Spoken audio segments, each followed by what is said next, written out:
aleluya, como Él nos ve. Él todos sus bienes nos dio por amor. Administramos los tesoros de Dios. Guardamos su ley como prueba de fe. Benditos del Padre, así como Él nos ve. Somos pueblo fiel, como Él nos ve. Ricos en Dios y somos hijos del reino, así es como Él nos ve.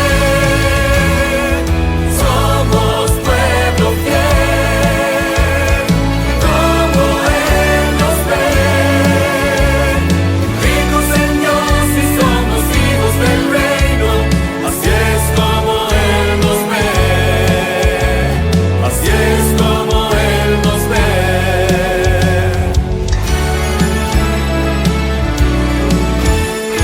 El hombre nos busca al vernos caer. Dios nos levanta y afirma nuestros pies. Aunque pecadores nos mira cual fiel, así es como Él nos ve. Ahora me doy por completo al Señor. Se habló de palabras, fiel le seguiré. Soy hijo del reino, soy hijo del cielo. Caminemos todos como Él nos ve.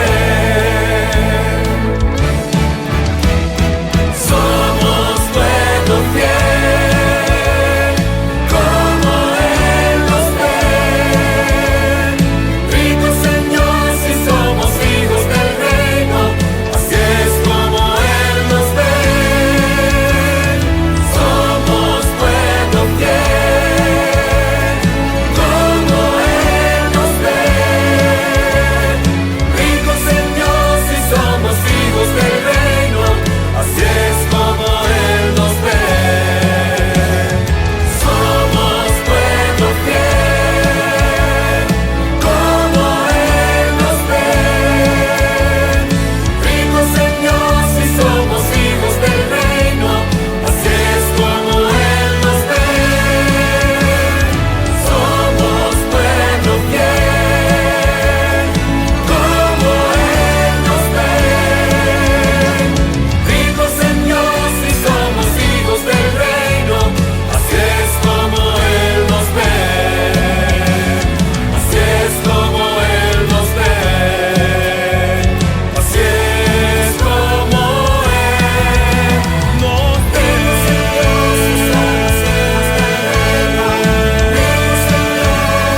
Así como Él nos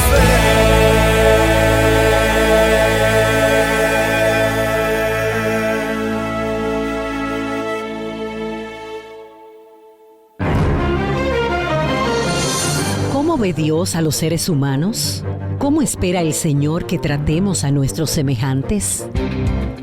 El Departamento de Mayordomía de la Unión Dominicana presenta el programa Como Él nos ve, una mirada al lado humano de la Iglesia. Un programa donde verás el gran valor que Dios atribuye a cada persona, el trato digno y respetuoso que merece cada ser humano. Como Dios nos ve. Y ya con nosotros, nuestros anfitriones, los pastores Roberto Herrera y Vladimir Polanco. Bienvenidos a una nueva entrega de su programa especial de estudio Como Él nos ve. El día de hoy les acompañan el pastor Vladimir Polanco, autor del libro que estamos estudiando, y su servidor, el pastor Roberto Herrera, del Departamento de Mayordomía.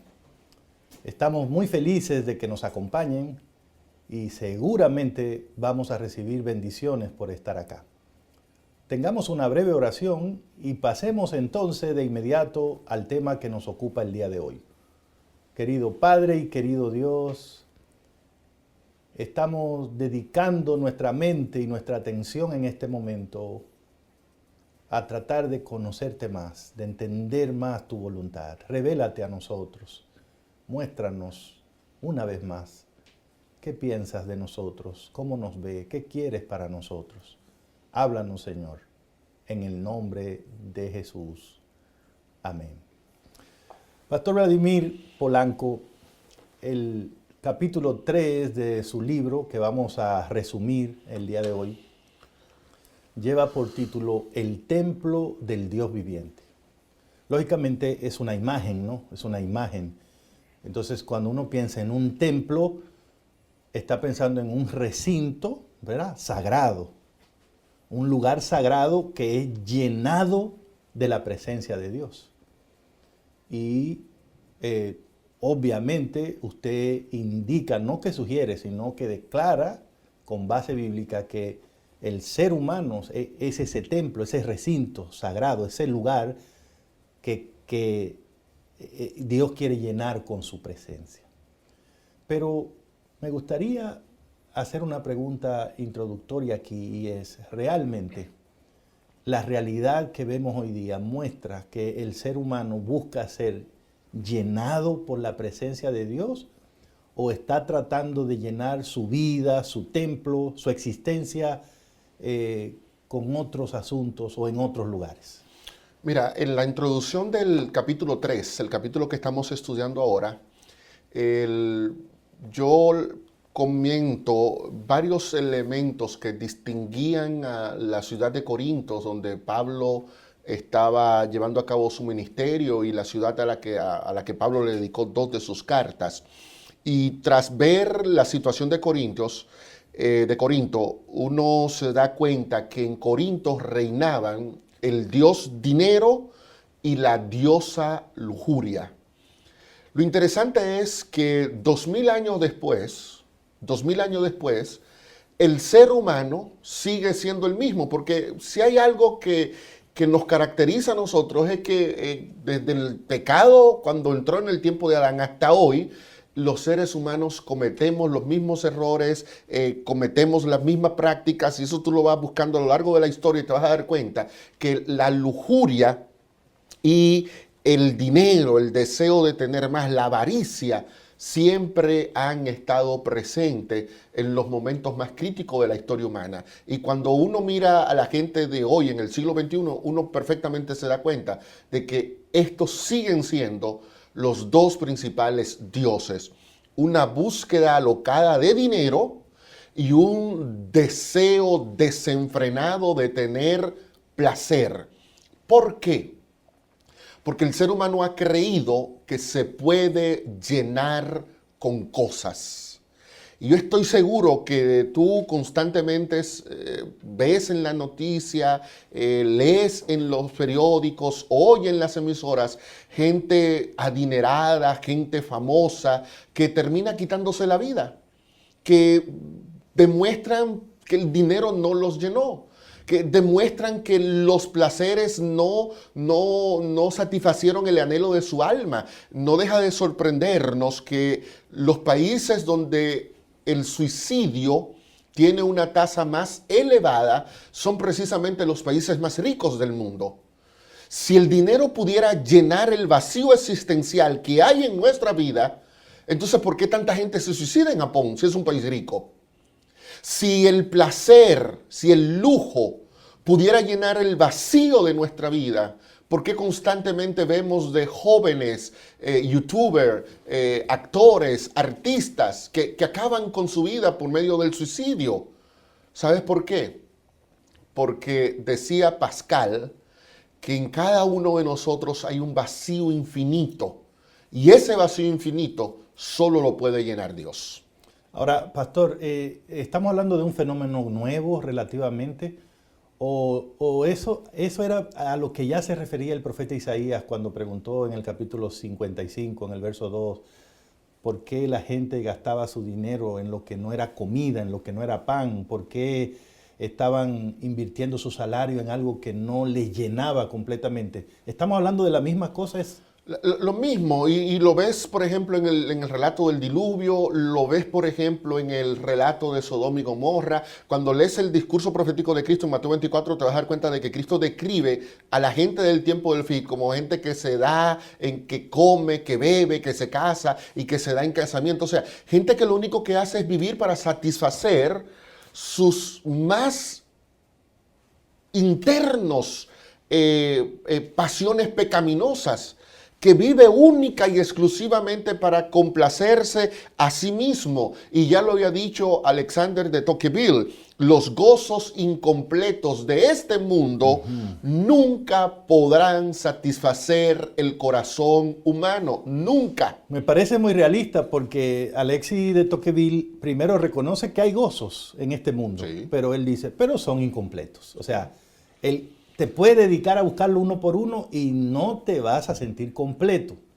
Entonces hace sentido que Dios nos mira, ve ese vacío en nuestra vida y tiene un plan para llenarlo, el templo del Dios viviente. Vamos a hablar un poco de eso, pero me temo, mi pregunta, pastora, en este punto es, ¿también se habrá dado cuenta Satanás del vacío que hay en el ser humano? ¿Tiene él un plan para tratar de llenar ese vacío? Es que Satanás él viene, te crea la necesidad y luego él mismo te dice, y aquí está la oferta. O sea, Satanás viene y al separarme a mí de mi Dios, Me deja vacío. me deja vacío.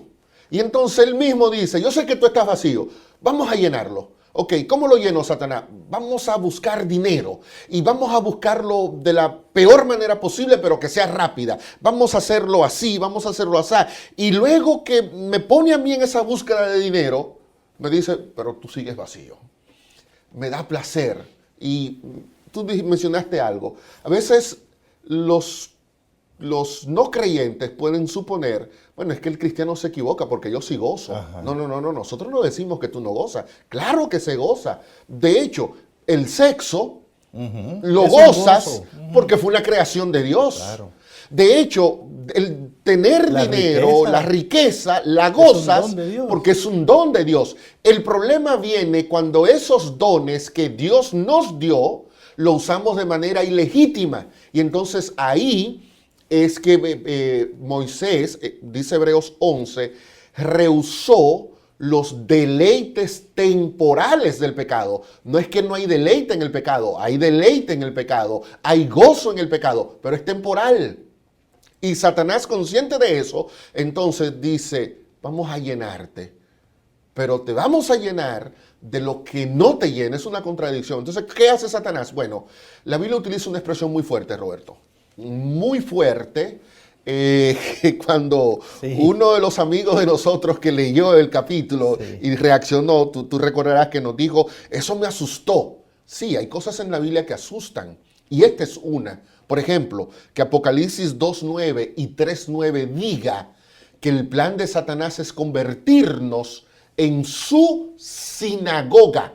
Y la expresión que usa la Biblia es sinagoga de Satanás. Y esto es fuerte. ¿Qué es una sinagoga, pastor? Una sinagoga es un recinto, literalmente lo que significa es donde la gente se reúne. Si se reúnen para alabar a Dios, es una sinagoga del Señor. En Lucas 4, el texto que mencionábamos en el programa anterior, Jesús lo pronunció en una sinagoga. O sea, se reunían ahí la gente que iba a adorar a Dios. Ahora, Satanás dice, no, espérate, ustedes no me van a mí ahora a ningunear, a tirarme a la basura. Yo también tengo mi sinagoga. Y en la sinagoga de Satanás somos tú y soy yo, porque Él nos convierte a nosotros en el lugar donde se reúnen los demonios. Y él en persona, ¿no? En persona con su equipo. O sea, él te ve vacío, me ve vacío y me dice, yo te puedo llenar. De hecho, para que no estés solo, ahí vamos a vivir contigo. Los demonios vamos a estar. Entonces, no, pero es que en mi vida yo no estoy controlado por Satanás ni por ningún demonio.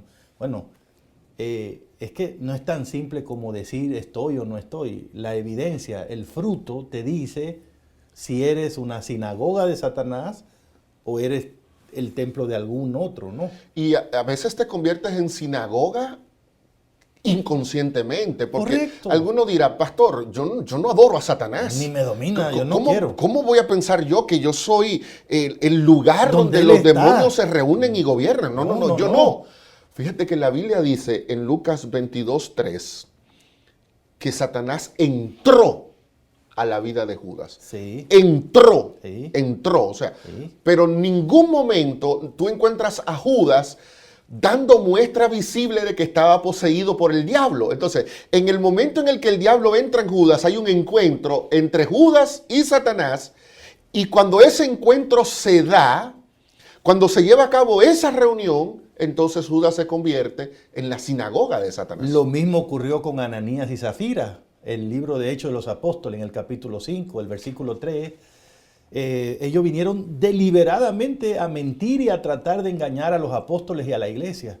Y Pedro, el apóstol, lleno del Espíritu Santo, le dijo, pero ¿cómo dejaste que Satanás se metiera en tu corazón y tratar así de mentirle al Espíritu Santo? Es decir, hay un nivel espiritual donde ni siquiera somos conscientes muchas veces en que literalmente Satanás toma control de la vida de un ser humano. Y la persona puede estar incluso creyendo que es libre, que hace lo que le da su voluntad, pero vive en esclavitud, vive dominado. ¿Cuándo usted sabe o una persona puede saber si quien está llenando su vida es el enemigo, los demonios?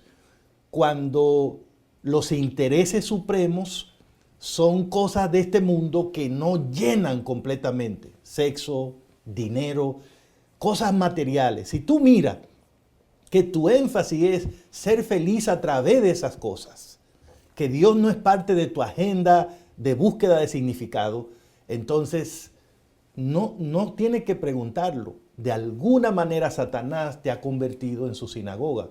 Y nos puede pasar a todos, ¿eh? Esto no es un tema de que si yo estoy en la iglesia ya no soy. Nos puede pasar a todos. Y por eso es tan relevante el tema de qué puedo hacer si no quiero convertirme en una sinagoga de Satanás. Ese es el plan de Satanás. En el próximo segmento que vamos a venir con ustedes, entonces vamos a estudiar el plan que tiene Dios para llenar ese vacío en una forma que esté alineado con su voluntad para nosotros. Quédese ahí porque ya volvemos en Como Él nos ve. Como Él nos ve, una mirada al lado humano de la iglesia.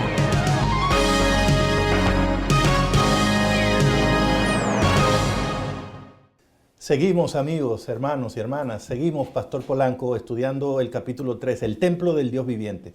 Me quedé muy impresionado con ese asunto del potencial que tengo, tristemente hay que decirlo, de llegar a ser incluso la sinagoga de Satanás. Y sí, yo, pastor en la iglesia, usted, un hermano, una hermana en la iglesia, le pasó a Judas que andaba con Cristo, le pasó a Ananías y a Zafira, ya lo vimos.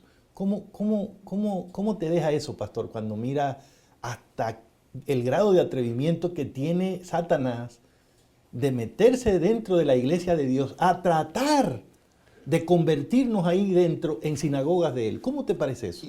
Sumamente peligroso, porque nosotros siempre solemos suponer que la posesión demoníaca tiene que ver con una manifestación carismática, estrambótica, fanática, gente vociferando cosas, arrastrándose por el suelo. Y en los evangelios encontramos ejemplos de eso. Es un nivel. Cuando Jesús se encontró con el endemoniado gadareno, el hombre comenzó a vociferar y a botar espuma por la boca. Eso es un nivel. Sí. Nosotros solemos tenerle miedo a eso, pero hay una más letal, más peligrosa, y es ese dominio silencioso en un hombre de la iglesia como lo era Judas. Y en un hombre y una mujer de la iglesia como eran Ananías y Zafira. O sea, estamos hablando de gente creyente. Familias completas. Que están llenas de Satanás. Incluso lo que Pedro le pregunta a Ananías en Hechos 5:3 es, ¿por qué Satanás llenó tu corazón? Ahora, la pregunta es, Pastor Roberto, ¿Satanás llenó el corazón de Ananías con qué? ¿Le quitó el deseo de orar? ¿Le quitó el deseo de venir al templo? Ni siquiera de ofrendar, él llevó un montón de dinero. ¿Él llevó una ofrenda? Sí, buenísima. ¿De qué fue que lo llenó? Dice el apóstol Pedro que Satanás llenó el corazón de ellos de avaricia. Oh, entonces por eso es que nosotros no podemos ver la vida espiritual solo en función de orar o leer la Biblia, ir a la iglesia. Lo material está directamente vinculado con mi vida espiritual.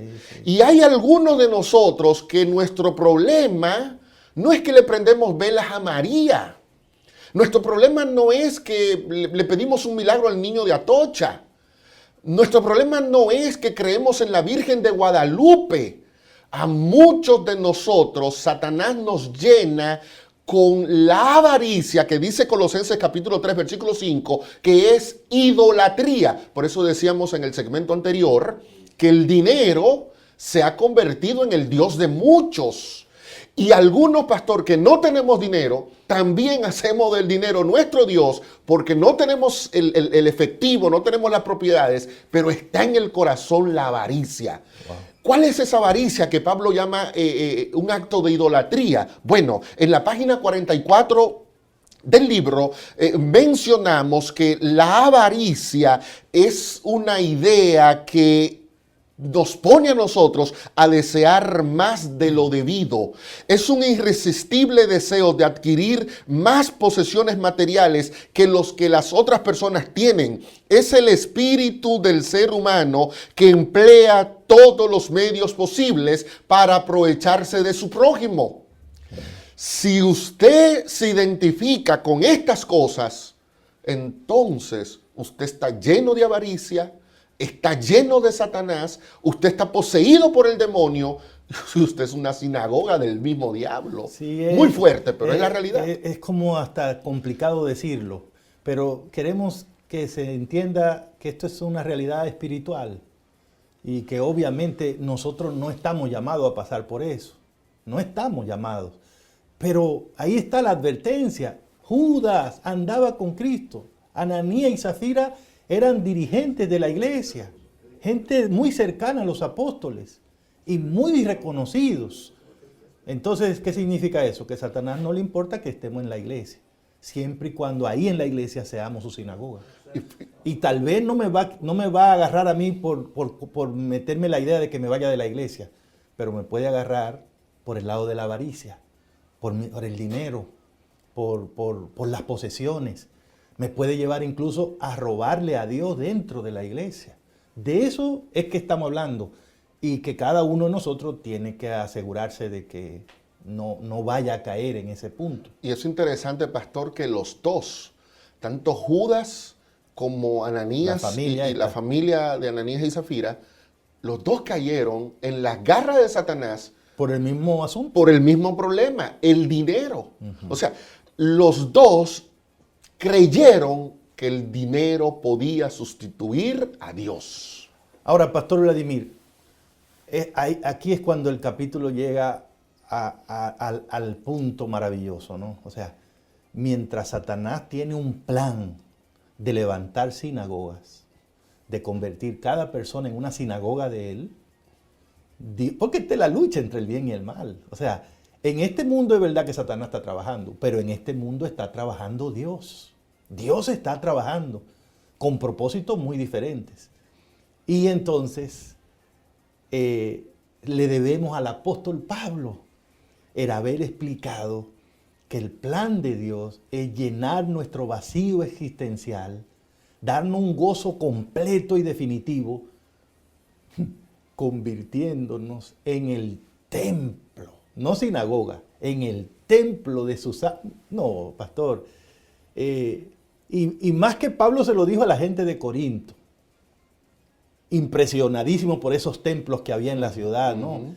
Como usted dijo, rindiéndole tributo a Afrodita, la del placer, Apolo, el del dinero. Ellos tenían una idea de lo que eran esos templos. Y Pablo le dijo, pero ustedes no saben que Dios tiene un plan incluso más impresionante que eso. El plan de Dios no es construir un templo ahí en Corinto. El plan de Dios es que cada uno de ustedes sea el templo de su Santo Espíritu. ¿Cómo llegar a ese punto, pastor? Y lo menciona Pablo reiteradas veces en sus escritos. Sí. Dios te mira de una forma y Satanás te mira de otra. Satanás te mira y dice, esa es mi sinagoga. La sinagoga era un lugar pequeño. El templo era un lugar majestuoso y grande. Entonces Dios dice, bueno, así es como Satanás te ve, como es una sinagoga llena de inmundicia y pequeña. Pero cuando yo te miro a ti, cuando yo pienso en el plan que tengo contigo, te estoy mirando a ti como un templo del Espíritu Santo. Y yo creo que esta verdad es tan solemne que valdría la pena que nosotros leamos brevemente los pasajes donde Pablo quería que los hermanos de Corintios quedaran completamente convencidos de esa verdad. Primera de Corintios 3:16, 3:16, ¿acaso no saben ustedes que son templos de Dios y que el Espíritu de Dios vive en ustedes? 3:17 de Primera de Corintios, si alguno destruye el templo de Dios, Dios lo destruirá a él, porque el templo de Dios es santo y ese templo son ustedes mismos. Primera de Corintios 6:19, ¿no saben que su cuerpo es templo del Espíritu Santo que han recibido de Dios y que habita en ustedes? Ya no son los dueños de ustedes. Segunda de Corintios 6:16, ¿en qué concuerdan el templo de Dios y los ídolos? Porque nosotros somos el templo del Dios viviente. Como Él ha dicho, viviré con ellos, caminaré con ellos, yo seré su Dios y ellos serán mi pueblo. 4 veces les dijo Pablo a los creyentes de Corintios, ustedes se impresionan por los grandes templos que hay en la ciudad, ustedes se impresionan por la fortaleza, por la grandeza de esos edificios, pero yo quiero que ustedes entiendan que el templo más valioso que Dios tiene en Corintios no es la Acrópolis, no es el Panteón de los Dioses, no es ese monumento hermoso para Apolos. No, el templo más grande que Dios tiene en Corintios son las personas. Y si tú te preguntas cómo Dios te ve, quiero recordarte en primer lugar que Satanás te ve y dice, esa persona es un cuarto sucio, una posilga. Podemos llenarla de demonios, de avaricia. Podemos llenarla de toda inmundicia. Así es como Satanás nos ve, ¿eh? Ese es todo el interés que él tiene en nosotros. Ahora, ¿cómo te ve Dios? Te ves como un templo. ¿Y qué tipo de templo? Uno en el cual, dice Dios, pudiera morar su Santo Espíritu. Yo te pregunto, el Dios Santo, el Dios inefable, el Dios puro, ¿a ti se te ocurre que pudiera sugerir que su Santo Espíritu va a habitar en un lugar inmundo, sucio, sin valor? Si Dios, y ya lo leímos con Pablo 4 veces, si Dios te considera su templo, el templo de su Santo Espíritu, entonces sin importar cómo esté tu situación en este momento, hay una cosa que ni siquiera tú puedes borrar ni anular. Tienes un gran valor para Dios. Dios te ama, quiere hacer algo limpio, grande, hermoso contigo. Porque ser templo de Dios no significa que somos perfectos.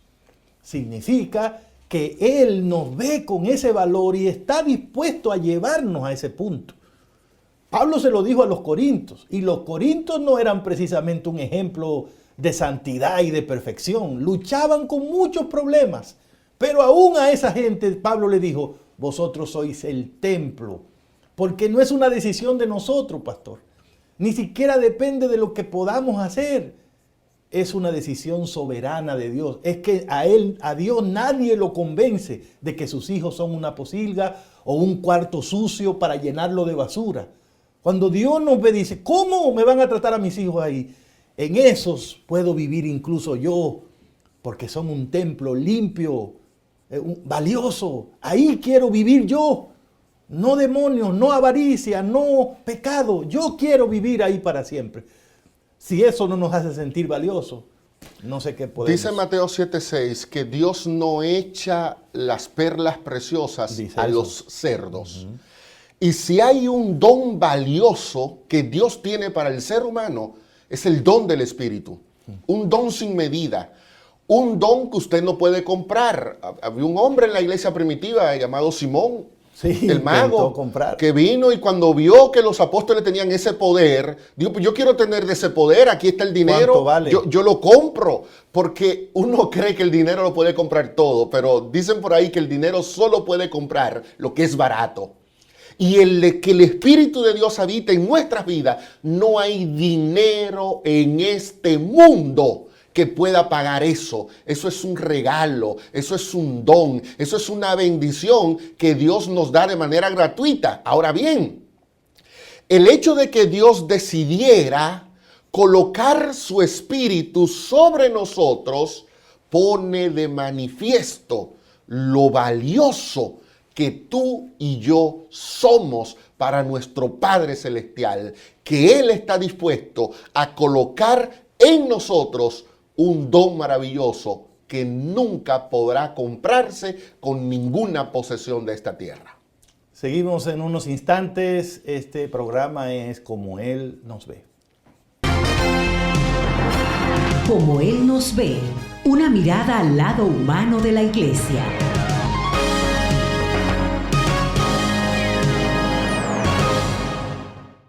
Seguimos aquí en el programa de hoy de Como Él nos ve, el templo del Dios viviente. Estamos más que impactados con algunas de estas ideas maravillosas del plan que tiene Dios y de estos peligros tan grandes con el plan que tiene Satanás, ¿no? Porque ser cristiano se trata de eso, estar alerta por un lado del peligro y estar muy pendiente de la solución a esos peligros en Cristo. ¿Cómo Satanás nos ve? Como algo que puede llegar a ser incluso el almacén de todas sus inmundicias. Así Él te ve, así me ve.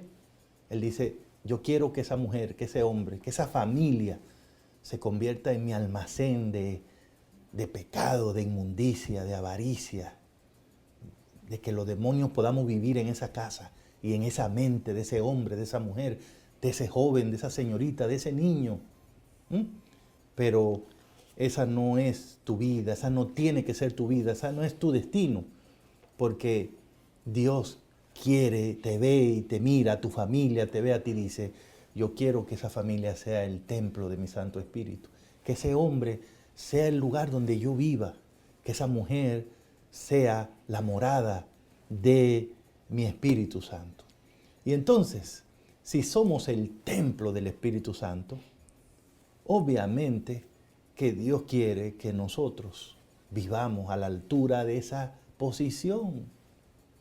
Le entregaste tu vida a Cristo, quiere decir que ahora no te perteneces, eres templo del Espíritu Santo. Dios controla, Dios llena. Pedro dijo en su primera carta, en el capítulo 2, el verso 5, vosotros también, como piedras vivas, sed edificados como casa espiritual, templo espiritual y sacerdocio santo para ofrecer sacrificios espirituales aceptables a Dios por medio de Jesucristo. Es decir, la razón por la que Dios quiere hacer de ti y de mí su templo es para que en nosotros se vea la diferencia. Esa es la santidad, la diferencia. Que nuestra vida es una vida que representa un sacrificio, un olor grato para Dios. Mi forma de hablar, de actuar, de comportarme, de tratar a los demás, de relacionarme con mi familia, de negociar, de recrearme. Donde quiera que voy, soy consciente de lo que soy. Soy un templo del Espíritu Santo. No soy el camión de la basura de Satanás. Mi mente no tiene que estar disponible para pensamientos negativos ni tristes. Mi boca, mi lengua no tiene que prestarse para chismes, para dañar a otros. Mi corazón, mis miembros, no debo usarlo para el pecado porque soy templo del Espíritu Santo. En mí debería verse la gloria de Dios, glorificar a Dios con mis palabras, con mis actos. Eso es lo que dice Pedro. Eres casa espiritual.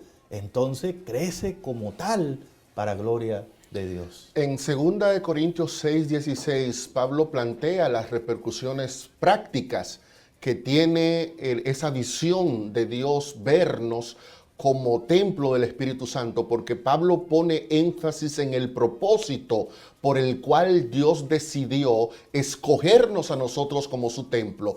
Pablo, citando a Éxodo 25:8 y 9, el famoso texto del santuario, Pablo dice que el propósito de Dios es habitar y caminar con nosotros. Viviré con ellos y caminaré con ellos. Entonces, la presencia del Espíritu Santo no se limita a una simple manifestación carismática, a un sentido de superioridad espiritual, a un arrobamiento que me lleva a mí a suponer soy mejor que los demás porque yo soy santo. No.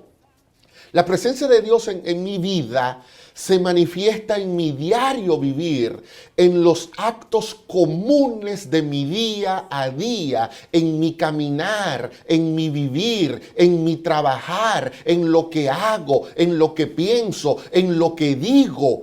La experiencia del Espíritu entonces es una experiencia de vida. No es que Dios viene y habita conmigo y me secuestra y me lleva a un lugar solitario, alejado de todo. No, es una experiencia que se vive en comunidad. En 1 Corintios 12, 13 y 14, Pablo va a hablar precisamente de esa manifestación del Espíritu en la comunidad de creyentes. Un espíritu que lleva a que el cuerpo sea uno. Un espíritu que lleva a que el ojo no critique a la boca, que la boca no critique al pie, a que el pie no critique a la mano, porque el espíritu nos convence a todos que somos parte del mismo cuerpo. Otra vez entonces venimos al punto central de todo el libro. En este caso, la presencia del Espíritu en mi vida viene a ser un elemento que regula la relación con otro que al igual que yo es templo del Espíritu Santo.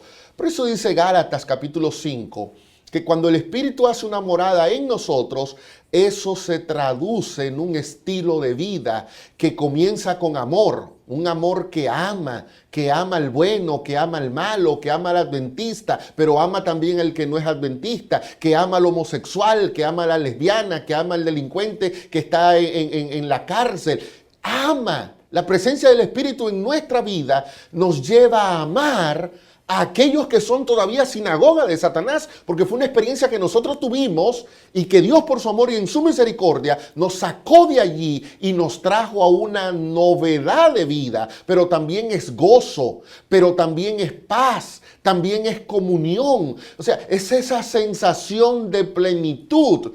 La sensación de no tengo salud, pero estoy lleno de Dios. No tengo trabajo, pero estoy lleno de Dios. No tengo una casa bonita, pero Dios me ve a mí como el templo hermoso donde habita su Espíritu. Entonces, su Espíritu viene a poner de manifiesto, tú eres importante porque Dios quiere vivir en ti. Y tu prójimo es importante porque Dios quiere vivir en él y traducir esa experiencia espiritual en una realidad que impacte todos los quehaceres de tu diario vivir. Yo creo, pastor, que lo dicho hasta acá nos lleva a un punto que tendríamos que admitir. El Espíritu Santo habita en las personas. Entonces está fuera de discusión. El centro de acción del Espíritu de Dios es la gente. Dios trabaja en la gente. No se derrama sobre un edificio el Espíritu. No es el programa de la iglesia, no son las paredes de la iglesia, no es lo que la iglesia hace cuando se reúne, es la gente que está ahí. En la iglesia está el Espíritu Santo porque hay gente. Porque hay gente, porque el Espíritu con quien trabaja es con la gente y a través de la gente. Por eso, ¿cómo se le ocurre a la iglesia, que es la comunidad del Espíritu, tener otro énfasis que no sean las personas? Por eso una iglesia jamás podría justificar delante de Dios que no le importen las personas o querer poner la situación complicada para que las personas se acerquen a Dios o no mostrar interés en ayudarlos a conocer la Biblia, a orar, visitarlos en sus casas, saber cómo se encuentran. Esa es la obra del Espíritu. Esa es la obra del Espíritu. Cualquier iglesia puede ser consciente de si el Espíritu la controla o no. ¿Cuál es tu énfasis? ¿Qué es lo que te importa? ¿Está la iglesia tratando de alcanzar gente? ¿Y está la iglesia ayudando a la gente que alcanzó a crecer y a mantenerse dentro de ella?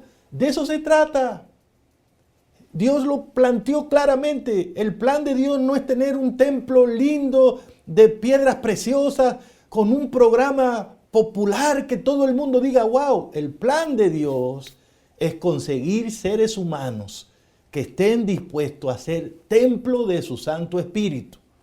Y Él hizo la iglesia para hacer ese lugar a donde Él está llevando a esas personas. Y esas personas, una vez que son su templo, pues continúen ampliando la oferta de Dios para otros. Si no podemos entenderlo así, entonces no hemos leído la Biblia todavía, porque toda la evidencia bíblica apunta a que el plan de Dios es convertirnos a todos en el templo del Espíritu Santo. Siga con nosotros porque vamos a regresar para los minutos finales. Como Él nos ve, una mirada al lado humano de la iglesia.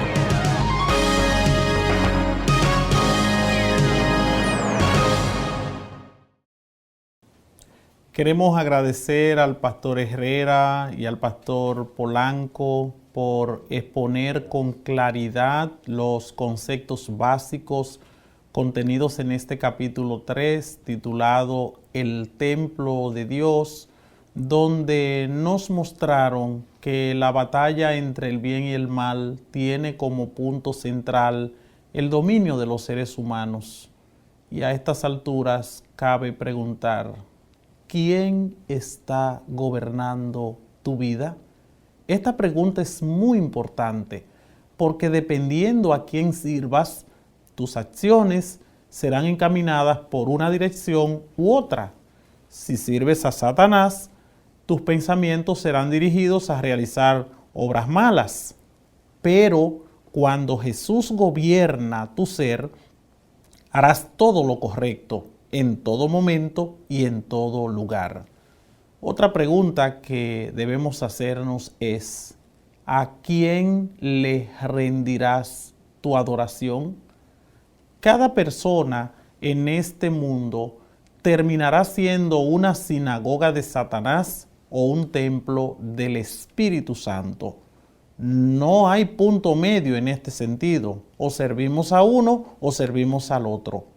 Esta realidad tiene implicaciones para cada congregación y para el ministerio que se realiza en favor de las personas. Implicaciones como las siguientes.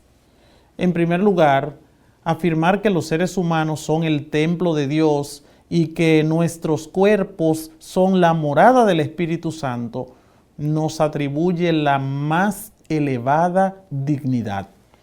Eso nos lleva a decir que nadie es demasiado pequeño, nadie es demasiado pobre o demasiado indigno como para ser tratado de manera irrespetuosa. La iglesia está obligada a ser inclusiva, a recibir a todos con amor, a aceptarlos, a rechazar todo comportamiento basado en los prejuicios, discriminación o cualquier otra cosa.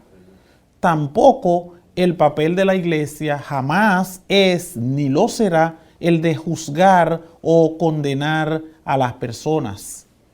En segundo lugar, la iglesia debe reconocer el valor que tiene el ser humano y especialmente los miembros que conforman la comunidad de la fe, porque a la vista de Dios somos personas importantes, al punto que Él dio a su Hijo Jesucristo para salvarnos del pecado. Por eso, asuntos como el ambiente de adoración debe ser tomado en cuenta. ¿Por qué? Bueno, para que todo el que venga a la comunidad de creyentes se sienta confortable. Otro tema como la visitación para fortalecer la fe de los creyentes no debería ser opcional, sino que se debe tener como una de las prioridades a tomar en cuenta. La dignidad del lugar de reunión, donde se cree un espacio en el que la gente sienta que está adecuado de manera especial para recibirles. El trato que reciben durante las reuniones es importante Por eso debe ser el mejor y el de la más alta calidad. ¿Y qué decir de las iniciativas y los programas que tienen el propósito de ayudarles a vivir a la altura de lo que se espera de ellos? Por eso debe demostrar claramente todo esto que la iglesia piensa en ellos y se preocupa por todas las personas que vienen a reunirse con nosotros. En tercer lugar, si Dios toma a un ser humano sumergido en el pecado y convertido en una sinagoga de Satanás y obra en esa persona hasta convertirlo en un templo sagrado, indicando que la obra divina se centra en la restauración del ser humano, ¿qué decir de la iglesia? La iglesia aquí en esta tierra está llamada a desarrollar un ministerio de restauración que esté alineado con el plan de Dios para cada criatura. Temas básicos como los relacionados con la educación, la salud, la espiritualidad, la mayordomía de los bienes materiales, el servicio comunitario, son las formas correctas en que la iglesia puede enviar un mensaje de preocupación y amor por toda la humanidad que perece en el pecado. En estos momentos quisiera pasar a los expositores, los invitados especiales que tenemos para que por favor nos den la conclusión de este capítulo tan importante que hemos estudiado en esta ocasión. Como Él nos ve, una mirada al lado humano de la iglesia.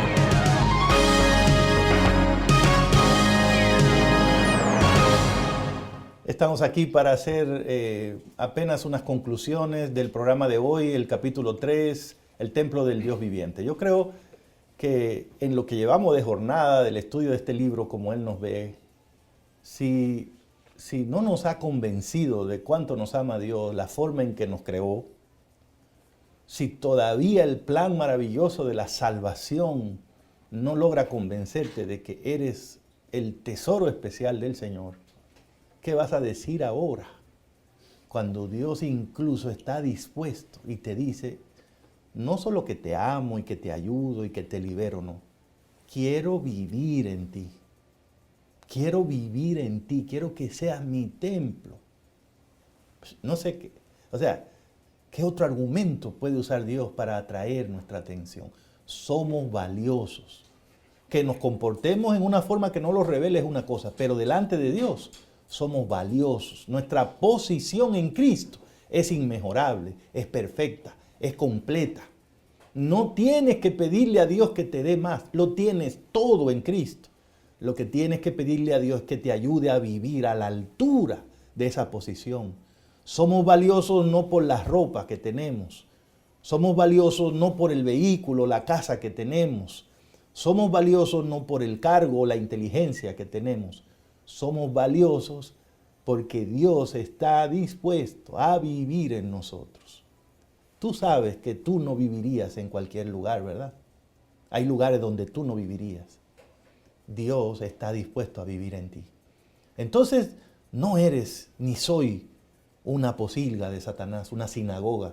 No estoy aquí para que Él venga a meter en mí malas costumbres, malos hábitos, a dañarme, a hacerme una persona negativa, amargada, enojada. ¿Cómo? Si tengo la posibilidad de ser lleno de la gloria de Dios. Yo creo entonces que en todo esto hay un gran privilegio, pero hay también un llamado a vivir, a levantarnos todos los días y decir, a donde yo vaya hoy, quiero que todos vean la gloria de Dios en mí, porque ese es el plan que Dios tiene conmigo. Cuando los israelitas salieron de Egipto, construyeron un tabernáculo con pieles de ovejas, con telas, con espejos de las mujeres. Pero la grandeza de ese tabernáculo del desierto no radicaba en los elementos de su construcción radicaba en que allí habitaba la presencia gloriosa de Dios. Y aunque luego en el segundo templo se construyó un templo mucho más majestuoso en términos de edificación que el tabernáculo, cuando la gente lo vio, comenzó a llorar. Y lloraban porque el templo era muy bonito, pero no tenía la gloria de Dios, porque en realidad lo que le daba valor al templo era la presencia divina.